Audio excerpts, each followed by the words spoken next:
ஓம் ஸ்ரீ குருபியோ நமக.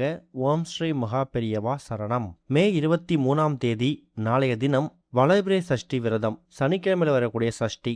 இப்போ நம்ம சொல்லக்கூடிய இந்த இலை மீது 8 இலை மீது நடுவில் ஒரு தீபத்தை ஏற்றி வைக்கிறதால எல்லா விதமான கஷ்டங்களும் தீரும், வாழ்க்கையில் பணம் பொருளாதாரம் முன்னேற்றம் அடையும். அது என்ன இலை என்ன தீபம்னு பார்க்கறதுக்கு முன்னாடி நம்மளோட வீடியோஸை இப்போ தான் நீங்கள் ஃபஸ்ட் டைம் பார்க்குறீங்கன்னா மறக்காமல் சப்ஸ்கிரைப் பண்ணிக்கோங்க.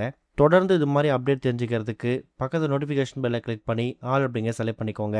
இப்போ என்ன இலை மீது என்ன தீபத்தை ஏற்றி வைக்க போகிறோம் அப்படிங்கிற பற்றி தெளிவாக தெரிஞ்சுக்கலாம். ஒரு மாதத்தில் நமக்கு 2 விதமான அஷ்டமிகள் வரும். அமாவாசைக்கு பிறகு வரக்கூடியது வளர்பிறை அஷ்டமி, பௌர்ணமிக்கு பிறகு வரக்கூடியது தேய்பிறை அஷ்டமி. இப்போ வைகாசி மாதம் பராப வருடத்தில் நமக்கு வந்திருக்கக்கூடியது மே 23 வரக்கூடியது வளர்பிறை அஷ்டமி, அதாவது அமாவாசைக்கு பிறகு வரக்கூடிய 8வது திதி.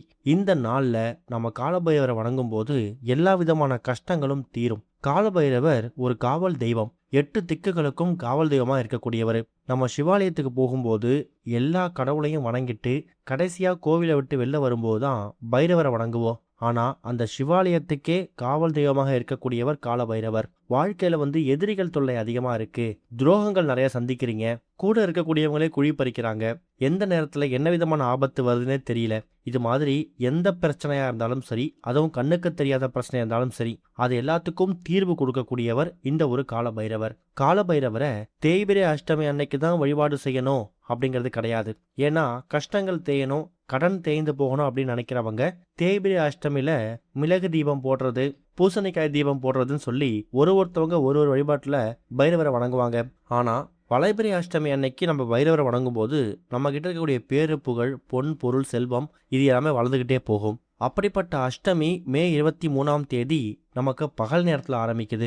மே 23ஆம் தேதி சனிக்கிழமை காலையில் 11 மணி 6 நிமிஷத்துக்கு ஆரம்பிக்கக்கூடிய அஷ்டமி திதி மறுநாள் ஞாயிற்றுக்கிழமை காலையில் 9 மணி 55 நிமிஷம் வரைக்கும் இருக்கு. பொதுவாக பைரவர் வழிபாடு செய்யறதுக்கு அஷ்டமி தினங்களில் ராகு கால நேரம் உகந்ததுன்னு சொல்லுவாங்க. சனிக்கிழமையில் ராகு காலம் பார்த்தீங்கன்னா காலையில் 9லேருந்து 10:30 வரைக்கும் இருக்கு. ஆனால் அஷ்டமி திதி காலையில் 11 மணிக்கு மேலே தான் ஆரம்பிக்குது. அதனால நீங்கள் ராகு காலத்துக்கு வழிபடாம மாலை நேரங்களில் வழிபாடு செய்யறதும் விசேஷம்தான். முடிஞ்சால் மாலை நேரங்களில் உங்கள் வீடு போதக்கூடிய சிவாலயத்துக்கு போனீங்கன்னா அங்கே இருக்கக்கூடிய காலபைரவருக்கு அபிஷேகங்களும் அலங்காரமும் நடக்கும், அதில் போய் கலந்துக்கோங்க. பைரவர் ஒரு வாசனை பிரியர். அரகஜா, புனுகு, சந்தனம், பன்னீர் இது எல்லாத்துலேயும் பைரவ கடாட்சம் இருக்கு. இந்த பொருட்களை உங்கள் கையால் நீங்கள் பைரவருக்கு வாங்கி கொடுக்கலாம். இப்போ நாம் சொல்லியிருக்கக்கூடிய இந்த விஷயத்தில் இந்த ஒரு வழிபாட்டு முறையில் நீங்கள் பைரவர் வழிபட்டாலே போதும், இந்த ஒரு வளர்பிறை அஷ்டமியை நீங்கள் முறையாக வழிபட்டுக்கலாம். இது போக எந்த ஒரு விரத நாள் விசேஷ நாள் வந்தாலும் அன்றைய தினம் நம்ம பண்ணக்கூடிய தீப வழிபாட்டு முறை இருக்கு இல்லையா, அது நமக்கு மாற்றங்களை ஏற்படுத்தும். சாதாரணமாக கோவிலுக்கு போயிட்டு இறை வழிபாடு செய்யறதை விட அந்த இறைவனோட சன்னதிக்கு முன்னாடி ஒரு தீபம் ஏற்றி வச்சு வழிபடுறது கூடுதல் பலனை கொடுக்கும். அதுக்கு இந்த வளர்பிறை அஷ்டமியும் விதிவிலக்கு கிடையாது.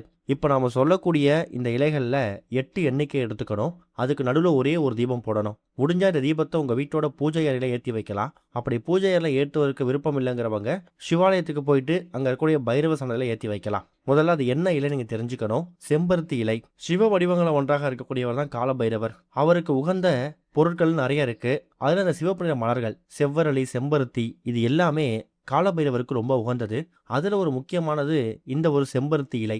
அந்த செம்பருத்தி இலையை 8 எண்ணிக்கை, ஒரே அளவில் இருக்கணும் அப்படின்னு கட்டாயம் கிடையாது. எண்ணிக்கை மட்டும் 8 இருந்தால் போதும். அதை கழுவி சுத்தப்படுத்தி இப்போ நீங்கள் ஒரு சின்ன தட்டு எடுத்து வச்சுக்கோங்க. அந்த தட்டில் இப்போ நீங்கள் வீடியோவில் பார்க்குற மாதிரி அந்த செம்பருத்தி இலையில் அடுக்கி வச்சு அதுக்கு நடுவில் ஒரே ஒரு தீபம், முடிஞ்சால் நெய் தீபம் கூட போடலாம். இந்த தீபத்தை ஏற்றி வச்சுட்டு முதல்ல விநாயகரை பாத்திரம் பண்ணிக்கோங்க. அடுத்ததான் சிவபெருமான், கடைசியாக காலபைரவர். இவங்க எல்லாரையும் ஒரு சேர வணங்கிட்டு இந்த தீபம் ஒரு அரை மணி நேரத்துலேருந்து 1 மணி நேரம் வீட்டோட பூஜை அறையிலையோ இல்லை பைரவருக்கு முன்னாடியே எரிஞ்சாலே போதும். பைரவர் ஃபோட்டோஸில் எல்லா வெளியும் இருக்காது, அதை பற்றி நீங்கள் கவலைப்படாமல் சிவபெருமான் ஃபோட்டோவுக்கு முன்னாடி கூட இந்த தீபத்தை வீட்டில் ஏற்றி வைக்கலாம். கோவிலில் ஏற்ற போகிறீங்கன்னா பைரவர் சன்னதியில் நேரடியாக ஏற்றி வச்சுக்கோங்க. தீபம் எரிஞ்சு முடிஞ்சதுக்கு பிறகு அந்த இலைகளை எடுத்து கால் படாத மாதிரி போட்டுருங்க. அதை பத்திரப்படுத்தி வைக்க வேணாம். சிவப்பு நிற மலர்கள் ரொம்ப உகந்தது. அதுலேயும் இந்த செம்பருத்தி இலை இருக்கு இல்லையா, இது தோஷ நிவர்த்தி, காரியத்தடை நீக்கி கெடுதல்களை நீக்கக்கூடியது.